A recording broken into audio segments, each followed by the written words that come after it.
Welcome to The Wonder, exploring perspectives, rituals, and observances of modern, naturalistic, earth-revering, pagan religious paths. Here are your hosts, Yucca and Mark. Welcome back to The Wonder, Science-Based Paganism. I'm your host, Yucca. And I'm the other one, Mark. And today we are talking about invented holidays, and we're talking about adapting the wheel of the year to really fit your needs and your climate and what's going on in your practice. Right, because one of the things that we do in Atheopaganism or generally in naturalistic paganism is we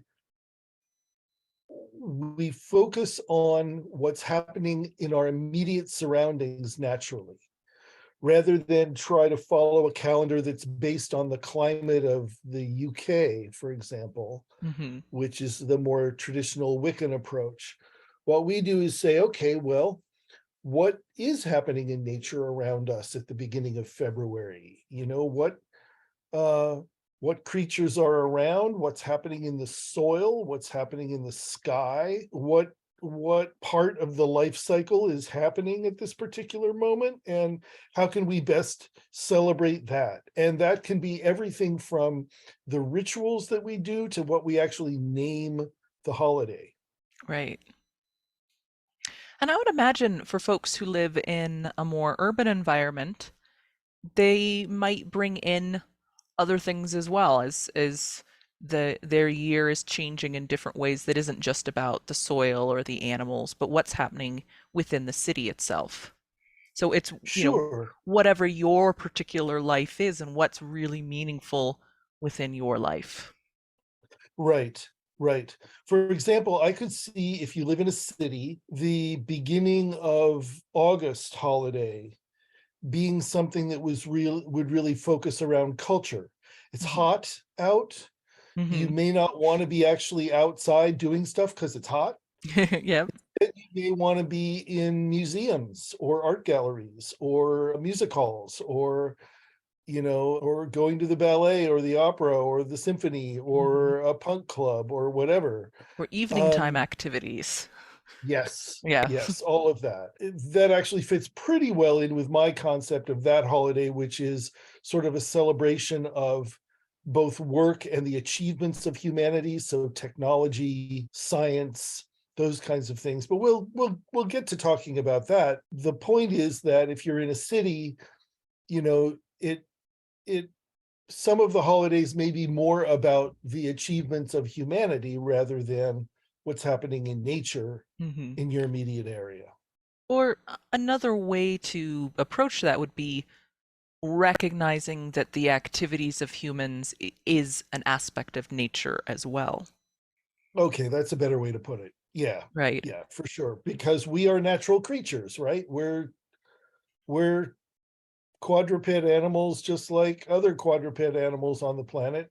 We just happen to have these large forebrains and thumbs, and they lead us to do a lot of very creative things. Yeah. And that's one of our special things about our species. So, and those things that we do, that too is nature. Right. Absolutely. So, There ain't nothing that ain't nature. yep. At least Well, that's what we believe. yep. I mean, that's pretty foundational for us. So now, in addition to the wheel of the year, though, there sometimes are places in our seasons and our lives where it seems like a holiday or a celebration or recognition just seems very appropriate. And so that's one of the reasons we wanted to talk about this today is, Mark, you have one coming up, which you've mentioned before, that is just such a delightful idea. Yes, next Saturday, the third Saturday in January, is when I celebrate SLOGG, SLOGG, all capitals. It's not an acronym. It doesn't stand for anything. It's just, I guess it's all capitals because it's this sort of repudiation of what's happening in the weather around us. By the end of January, it's been cold and still quite dark and wet in most places for a while. And all of the festivities of the December holidays are well behind us, and we're back at work or back at school. And it can just get to be kind of a drag. And so I invented this holiday, SLOGG, because we're slogging through the dark and wet and so forth, as a way of having a festive celebration at that time of the year. And I mean, it just sort of struck me as a sort of whimsical idea to start with, but I've been celebrating it now for 5 years, and it's become a part of my seasonal routine. And SLOGG is the winter, the deep winter demi-Sabbath. So it's not quite all the way to the Sabbath at the beginning of February, but it's still deep winter, and it's time to kind of come inside and do cozy things. So it's a time when we wear festive or silly hats, and we drink warm, cozy beverages like mulled wine or hot cider or even hot cocoa, any of those things, alcoholic or not. Wear your warmest, thickest pair of socks and stay inside and play board games and just celebrate with other people. Have a little community and a little festivity in a very relaxed, wear your pajamas. It's the kind of thing where you shouldn't have to make any real effort in order to accomplish this. All you have to do is get together, pull on a good pair of socks, stick on a funny hat, and heat yourself up some mulled wine at the stove, and you're there. You're done. What are those blankets that you can wear called? They're like onesies. Well, it's like a onesie, but it's like basically like a big sleeping bag, but you got arms, like a snuggie or so. Anyways, whatever they're That called. must be it, yeah. Those sound perfect for SLOGG, right? Just get that nice snuggy blanket on, and yeah. Absolutely, yeah. And particularly the idea here is to, especially for people that are suffering from seasonal affect disorder, because this time right around now can be the very worst for people that become depressed seasonally. And that social interaction and that warm, cozy feeling and sort of, creating a warm nest away from the cold of the outdoors becomes really important, I think. And so, drawing our isolated friends out from their houses, people that are struggling with the season, because a lot of people do. Especially It's the farther north you are. Yes. For those of us in the northern hemisphere, right? That it Yes. really, we forget how far north some of our cities are. But when you actually look at it in a globe, you go, wow, you're not getting much light, are you? Yeah, we're pretty far up there. One of the things that I learned that really shocked me when I lived in Spain is that Madrid and New York City are on the same parallel. It's wild. Yeah. It is completely wild that those two cities are on the same parallel. What that means is that Western Europe is very far north, way far north, equivalent to Newfoundland and on up into the Northwest Territories, far, far, far up into Canada. There's a YouTuber that I love named Jonna Yinton, who she lives in northern Sweden in adjacent to a forest, and she's an artist and does stuff, but she's also a YouTuber that does these wonderful seasonal celebrations of what her life is like at different times of the year. And I remember there's one which was in the deep of the winter, and they finally had a day that was clear, and it's just her sitting in the sun, and she said, the moment when the winter sun first hits your face, it's like if you're really thirsty and you have that first sip of water. That's how powerful it is for folks that live that far north, because they're so deprived. And this is after taking vitamin D tablets and, having full spectrum indoor lights and all that kind of stuff. And still there's nothing like the actual sun to stimulate that feeling in the body. And so, long way of saying it, but SLOGG is about taking care of ourselves in that time and doing it unapologetically, and in a way that's a little silly. So it's an opportunity for us to be playful and to kind of pull ourselves out of the muck of the kind of climate conditions that can be happening at the third week in January. You can do the same thing in the Southern Hemisphere in the third week of July. It's, exactly the same kind of principle. You can just plug it in at a different time of year. Right. Well, or something else within your own environment, right? That might, for us, we don't have that wetness, right? That what you're describing, the SLOGG, it's for us, this certainly is our coldest month of the year. It's very bitter, but it doesn't have quite that same kind of slogging through. At least for me, I have this there's this quiet stillness to this part of the year still, right?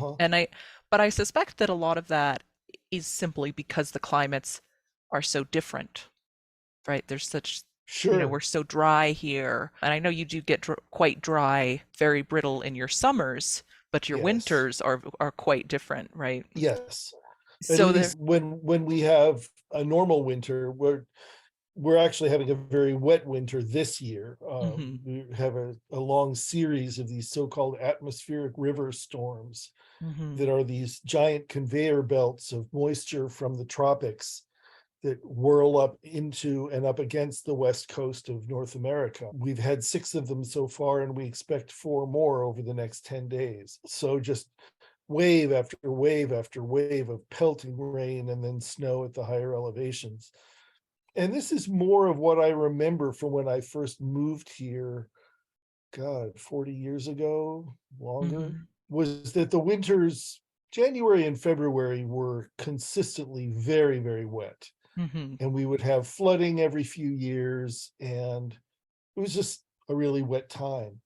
Yeah. And then we started having droughts, and it's been kind of on and off with drought ever since. Well, when you describe your winters and you describe SLOGG, the image that pops into my mind and the sound is having those big rubber boots on. Some people call them wellies.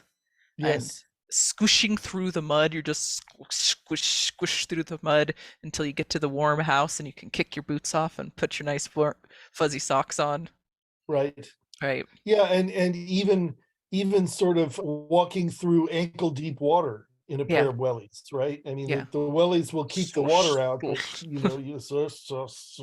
but you got to work twice as hard to get those feet up. Yeah, that's right. Yeah, and by the time you get home, you're well ready to be in a place that's warm and isn't raining on you, and where you can enjoy a hot drink and put on a funny hat.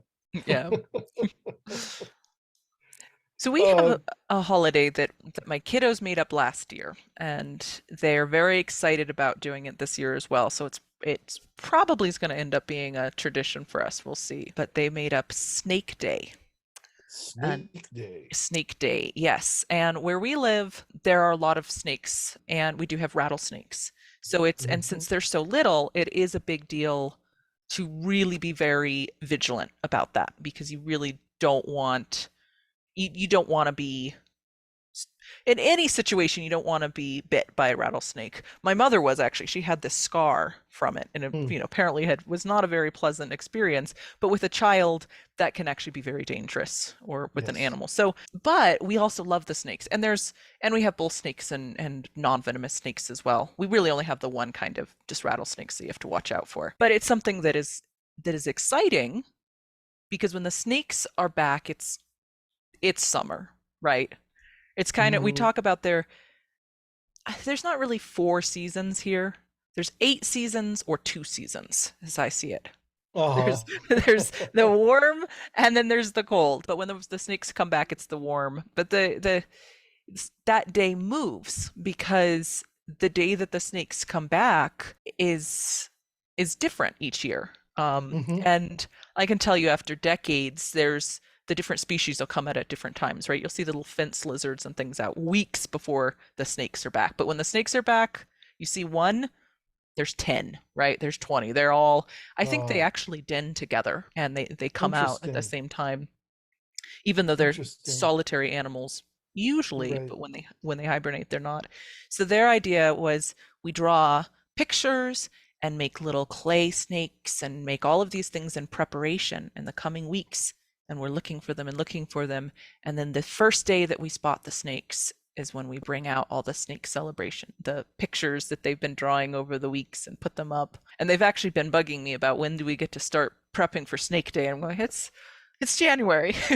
Hold on for a while. We're not there. But that's really meaningful for our climate, but also for our particular family, because somebody who lives in one of the cities doesn't have to deal with that, right? Right. Because they don't have they've gotten rid of the snakes in the city, so they don't you go outside of it and yeah, you'll find them, but not in downtown, Yeah. Albuquerque Yeah. or Pueblo or any of those types of places. You're just not going to find them. Well, but this brings up an interesting thing, because what you're talking about really is the seasonal indicator, Hmm.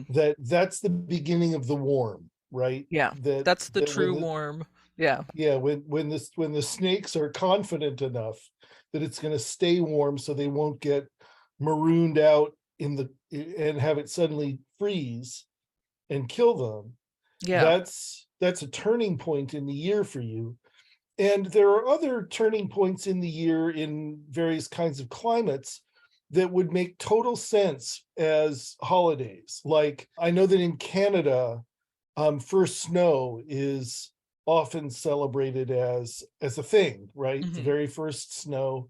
Well, here it is. Winter is here, Hmm. officially. It's, because we don't get snow unless it's winter. So this is the time. In the tropics, I could see holidays like the first day of monsoon rain, Hmm. or the first day of the heat that follows in the dry season after the monsoon rains are gone. Or the return of a particular bird, Right, right? When all of right. those birds are coming back. In some areas that have the cherry blossoms, right? In some of your Hmm. more temperate areas of the spring, it's like, oh, yep, it's spring, when they start to Right. bloom. Yeah, it's Yeah. a big deal in Japan Yeah. and in Washington, D.C., Hmm. Yeah. because they have the Japanese cherry trees. Um, yeah, so that is a way that Hmm. we can augment the 8 holidays of the Wheel of the Year with meaningful and frankly practical celebrations that add to our celebration of living around the course of the year. Right. Um, Both of the examples that we gave each from our own environments, they really have that practical. Yours is about, or at least part in about the keeping the connection with the friends and looking out for your loved ones and neighbors and that and getting through that time period. For us, there's a safety element of, okay, now we know we have to be more aware, like kids can't run off on their own. Like there's the practical part, but we add that extra like kind of special meaning to it on top as well. uh-huh. Right. Yeah, so I mean, it doesn't all have to be practical. Some of it can just be celebration for the sake of it, Mm. because we're all about that. We think that's great. But the I think the upshot here, the point here is that the cycle of your year doesn't all have to be about a calendar. Mhm. I mean, astronomy works on a calendar. We have a sun cycle, we have lunar cycles. Mhm. Those are predictable, and we can put them on a piece of paper, and then we can say, okay, day after tomorrow is when I'm celebrating the full moon. Mhm. That's great, and it's a great thing to do, but it's not the only kind of holiday. Some of them are a movable feast, right? Hmm. Some of them are when it's just practical to, or when some indicator in nature, in the world outside us, says, okay, it's time to do this thing. Yeah. Mm. And then, of course, there's other ones like birthdays and death days and anniversaries and all of Right, those. Yeah. right. Yeah, because and like Yuri's night, for Hmm. example, which is the anniversary of the first human going into space and orbiting the Earth in April, the April 12th, I think it is. I I think acknowledge it it's the every year, but I 12th. never remember. I'm I pretty never sure it's the remember. I'm 12th. Maybe the 11th. I'm pretty pretty sure sure it's it's the 12th, though. 12th. Yeah. Yeah, Yeah, I think it's the 12th. And there's Pi Day. I like right. Pi Day. 3.14. And then there's Tau Day, which is 6.28, which is double pi day. Okay. Tau is 2 pi. Yes. So 2 pi r is your circumference of Mhm. a circle, right? So double pi day is June 28th, Mhm. and you get 2 pies. So it's even Oh, better. okay. Nice. About Pi Pirate Day, Day. Oh, go on. yeah, September 19th, International Talk Like a Pirate Day. We always celebrate it in our household. We have piratical gear that we can put on, and we can talk like we're from the Westlands in England, which actually has nothing to do with what pirates talked like, but did have to do with what the actor who played Long John Silver in the original Hollywood production of Treasure Island sounded like. Hmm. And that's why everybody thinks pirates talk that way now. Yeah. So there you go. All right. Mine's birthday, which happens also to be Pi Day, 3.14, Hmm. celebrated by atheists a lot to celebrate science and critical thinking, and particularly a good one for atheopagans, I think, because Einstein, rather like Carl Sagan, was of a philosophical mind. He Hmm. wasn't just a technician, he was also a thinker about, well, what does this all mean? Hmm. You know, where did the universe come from, and how does it work, and what can we take away from that in terms of meaning for us as humans? And that is very much in line with our approach to the world. Yeah. So why don't we talk a little bit about the formal wheel of the year, the 2 equinoxes, 2 solstices, and then the 4 midpoints between those Hmm. 4 stations, that was invented in the 1950s by Gerald Gardner and others. Many of these holidays have been celebrated traditionally for a very long time by various different cultures, but they haven't all been pulled together into a single map of 8 holidays around the course of the year until the 1950s, Right. which is one reason why in atheopaganism we're comfortable drawing on it, because it's not really cultural appropriation. It's something that was invented by a retired English civil servant in the 1950s. Mm. That doesn't qualify as cultural Mm. appropriation. Yeah. Well, I mean, I think there's more nuance to that discussion, though, in terms of the choices that he made and how much of what he did was appropriating. I think that there's more to be said about that and explored, but that today it is a very widespread approach, and there's a lot of logic to it, which is what I think makes it so appealing today, because Yes. those dates are based on real concrete things, right? We're Yeah, talking about the solstice, right? That, I mean, humans have been doing, we talked about this a few weeks ago with the solstice. We've been doing this for, we know, thousands and thousands of years at least, right. right?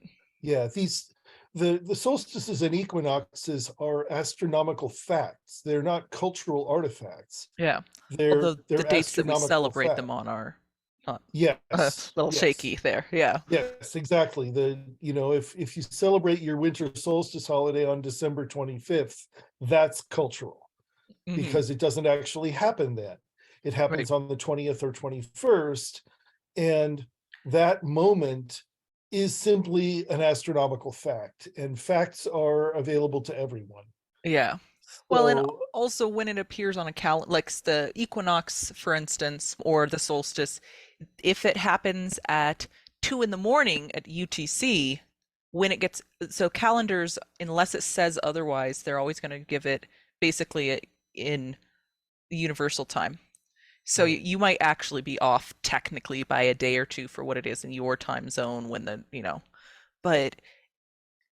but when we're talking about those, how important is being exactly the day onto you, or can you be off by 12 hours or off by 15? Like each person has to decide that for themselves.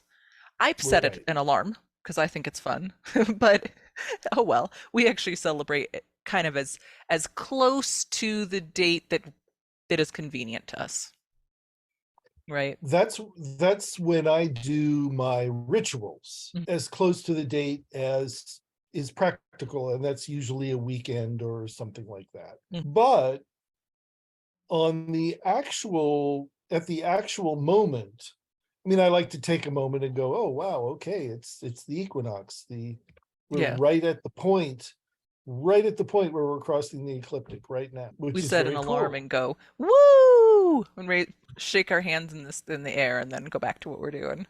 Yeah. Uh-huh. That's great. Perfect. But another thing that you can do is you can build traditions around the actual time and then do other traditions in the convenient time. So Hmm. just like you're talking about. My imagined celebration that I would love to do at some point in one of these events that happens deep into the night. So like at 2 o'clock in the morning, the solstice rolls around. What I would like to do is to do midnight margaritas like in the movie Practical Magic. I Okay. just think that would be a perfect thing. I just think that would be a really fun thing to share with adults. Obviously, I mean, you wouldn't do that with kids, but Sure. you I would mean, depending on your find. kid's age, you might wake them up for the two and they can have Mhm. the sparkling water or whatever it is that they particularly Right, like. Yeah. right. Hmm. Yeah, so that's basically how we approach the wheel of the year. Do you want to talk a little bit about each of the holidays or how Oh we yeah. Well, I think approach those? instead of going into each of them, because we do that throughout the year. Well, pretty Yeah, we soon we do. have the February holiday coming up. We'll be talking about that. But I think what might be interesting to do is talk about how, so you and I are both established in our places pretty well. But if we were to move, our wheel of the year would probably change the way it looked, because Yes. if we were to suddenly go to another climate, then some of the themes are going to stay the same, but different things are happening in the different climate. So it how would you approach, and let's say you move to Miami,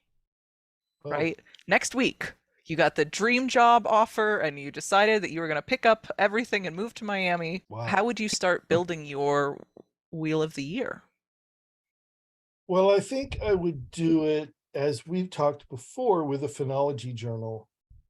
I think I would have to start by doing a bunch of data collection about what's going on around me because the south of Florida, that's the subtropics, Hmm. and it's laden with insects, none of which I would be familiar with. Way more insects than I'm really interested in contending with, but there they are. The insects are there. Oh, there's some pretty Uh, amazing ones though. there are. It's Yeah. true. It's true. There's doesn't necessarily have to be Miami, but I was just picking something that seemed very different from where you are. I think that's a Right. great example. Yeah. So, being aware of, I mean, the sunrises and sunsets would be at radically different times there than they are where I am. I'm way farther north Hmm. than that. So the first thing would be gathering information about what's going on in the natural world and how those things cycle. And it might take me, a year of gathering information before I started to make adjustments in my holidays. I know that for someone that I know who lives in Tampa, there is a moment in September-ish when the temperature finally becomes tolerable. because it's so humid and so hot in the summertime that you don't really do outdoor things very much because it's just so hot and oppressive. And so the time to go and do outdoor things is not in the summertime as it is where I am now. It's later on in the year, simply because the conditions are different. You know, when you get to the deep of winter and it's 70 degrees, that's just a very different kind of condition to set up. So I don't know. I would think that some of the things that I would probably end up celebrating might be, I mean, I might take on the Carnival kind of celebrations, you know, like Mardi Gras and so forth in, you know, the early wet parts of the year are still at a time when you don't collapse from heat exhaustion. Right. So it just, I don't know, but I would have to find out what it was like when I was there and then do my celebrations accordingly. It's a very similar approach that I would take, I think, is just the really observing, and it would probably take some time, because you don't know that what year is a typical year or not, what you're Right. experiencing. I mean, you can communicate with people who have been there longer and read and do all of that. But I think that I would probably still recognize the holidays as they came along, but would know that each year I was building onto them. Right? I might be thinking about the summer solstice more in terms of what's going on with Earth's orbit, and just kind of keeping an eye out and an ear out for what's happening in my new ecosystem, and then incorporating a little bit more each year. Kind of like when you move to the new place, it would be like your first few years, are you getting to grow up in that spot? Even if you're an adult already, you know, your first few years, you're kind of figuring out life just as a human. You move somewhere, you have a few years to figure out life in that new place. Right. Yeah, that's very similar to how I would approach it. I mean, I have a very mature cycle of celebrations now because I've been living in the same place for a long time and have been, you know, accumulating information and traditions around that for a long time. And it would take a while if I moved somewhere else for that level of development to happen again. Yeah. So I guess where we're going with this for our listeners is, first of all, to feel a lot of freedom around how you celebrate. You know, you do not have to celebrate the February holiday as Imbolc, the time when we cast seeds out onto the snow, if you live in a place where there ain't no snow. Or here, don't put any seeds out. Where I live, do not put your seeds in the ground. They will die at the beginning of February. They won't work. Yeah. Right. You don't plant until May. Yeah, so, you know, be aware of where you are and relate to that place. Initially, I think, well, okay, never mind. Let me retract the beginning of that sentence. What paganism has come to mean for many is about a deep relationship with nature. Right. I mean, the initial threads were things like Freemasonry and Western ceremonial magic and a whole bunch of stuff that may not have had anything to do with that. But what modern paganism has come to mean for many of us, both naturalistic pagans and non-naturalistic pagans, is a deep relationship with reality, with the natural world.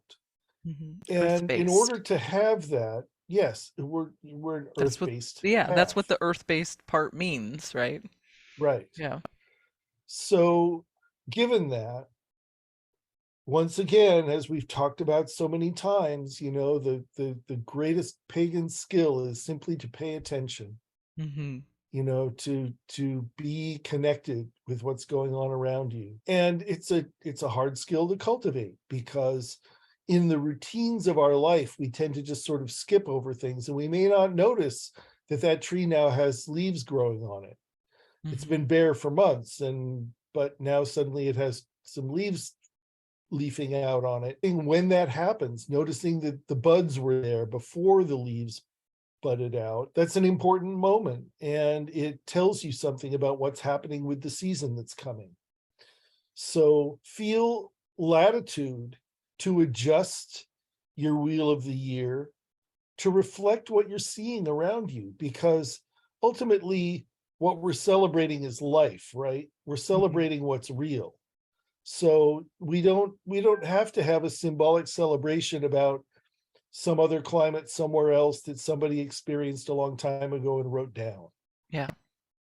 That's We're beautiful. accustomed. But that doesn't, Yes, that's not necessarily your experience. Right. Yeah. And we are very accustomed in this culture, because we're taught by the overculture to get our spiritual experiences prescribed by what's written down in books, whether it's the Bible or the Talmud or somebody's big book of witchcraft or whatever it is. And what we're saying is, you can get input from those kinds of things, but ultimately the script of the nature path that's around you is written in nature itself. Right. And that's where you can find the deep wisdom about what living in your place is about. Well, this was a good conversation. Thank you, Mark. Yeah, you're welcome. And I hope that this podcast will post on the 16th, and the following Saturday is SLOGG. So if you find any appeal in the idea of suspending the dismal of winter wherever you are for a while and having a celebration, feel free to take advantage of that holiday, and don't forget to wear a silly hat. Right. And if you have rainbow toe socks, those sound great too. I need some of those. They're great. Really then you can still pick things up with your toes. It's fantastic. All right. Well, we will see you all next week. So, all right. Thanks, everyone.